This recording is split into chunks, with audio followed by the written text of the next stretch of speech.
Kapag nag-aalala ka, parang may kumakatok sa puso mo. Maingay, paulit-ulit, at nakakaistorbo. Tila gusto nitong pumasok at guluhin ang bawat bahagi ng isip mo. At kung minsan, kahit anong iwas mo, napapabuksan mo rin ang pinto. Ang tawag doon ay worry. Pero alam mo ba, may paraan para hindi siya makapasok. Ang sagot ay si faith. Kapag kumakatok ang pag-aalala, hayaan mong ang pananampalataya ang magbukas ng pinto. Ang worry ay parang magnanakaw. Ninanakaw nito ang iyong kapayapaan, ang iyong saya, ang iyong focus, at ang iyong pagtulog. Nakakaramdam ka ba minsan ng ganito? Yung nagplano ka ng maayos pero nagduda ka sa sarili mo. Yung may pera ka naman pero iniisip mo baka agad kulang. Yung may ginagawa kang mabuti pero lagi mong tanong, tama ba to? Ako, madalas nakakaramdam din ako ng ganyan. Pero ang totoo, hindi mo kailangan ng sobrang lakas para maging matatag. Ang kailangan mo lang ay tiwala. Kasi sa bawat alon ng pag-aalala, may kamay ng Diyos na nagsasabing, "Anak, ako na ang bahala." Minsan kasi, akala natin kapag hindi natin kayang solusyonan, kailangan ng sumuko. Pero minsan, ang ibig sabihin lang ng hindi mo kaya, oras na para si Lord naman ang kumilos. Napansin mo ba? May mga taong kahit may problema, payapa pa rin. Kahit kulang ang pera, kalmado pa rin. Kahit may sakit, nakangiti pa rin. Hindi dahil wala silang pinagdadaanan, kundi dahil iba ang bukas ng pinto ng puso nila.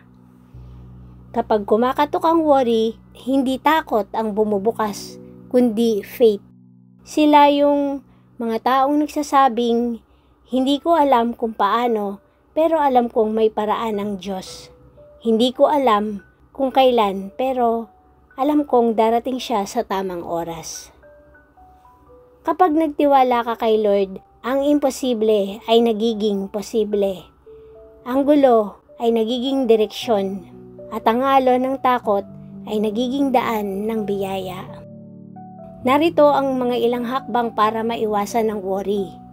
Una, palitan mo ang what if ng even if. What if mawalan ako ng client? Sabihin mo, even if mawalan ako, may bago siyang ipapadala. Pangalawa, palitan mo ang hindi ko kaya ng kaya ni Lord. Kasi ang strength mo, hindi kailangang gawa-gawa. Ibinibigay yan sa panalangin. Pangatlo, palitan mo ang pag-overthink sa pag-overpray. Bago mo ubusin ang lakas mo sa pag-iisip, ubusin mo muna sa paglapit kay Lord. Doon mo makikita, gumagaan pala talaga kapag hindi mo sinarili. At kung minsan, hindi mo kailangang intindihin lahat. Ang kailangan mo lang gawin ay manahimik at magtiwala. Dahil sabi sa Pilipos 4 verse 6-7, huwag kayong mabalisa tungkol sa anumang bagay. Sa halip, idulog ninyo ang lahat sa Diyos sa pamamagitan ng panalangin na may pasasalamat. At ang kapayapaan ng Diyos na hindi kayang maunawaan ng tao, ang siyang mag-iingat sa inyong puso at isipan kay Kristo Jesus. Faith is not just believing that God can. Faith is knowing that God will in His perfect time. Ang pananampalataya ay hindi pagtanggi sa realidad, kundi pagyakap sa katotohanang mas malaki ang Diyos kaysa sa problema mo. Kaya kapag kumakatok ang worry, sabihin mo, "Sorry, occupied na. Faith na ang nakatira dito." At kapag bumalik ito kinabukasan, buksan mo ulit ang pinto, hindi para sa takot kundi para sa tiwala.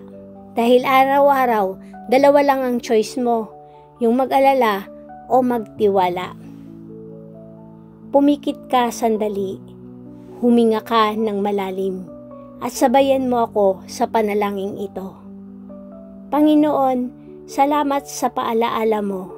Sa tuwing kumakatok ang worry, tulungan mo akong alalahanin na hindi ko kailangang buksan ang pinto para sa takot.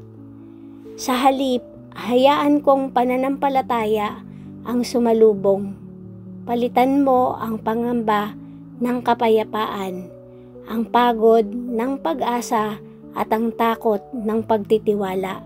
Dahil alam kong hawak mo ang lahat sa tamang oras at sa tamang paraan. Sa pangalan ni Jesus, Amen. Mga kaibigan, huwag mong hayaang manirahan ang worry sa puso mo. Paalisin mo siya at papasukin mo ang faith. Dahil kapag si faith ang nagbukas ng pinto, si peace ang laging kasunod. At kapag may peace ka, kaya mong harapin kahit anong bagyo ng mundo.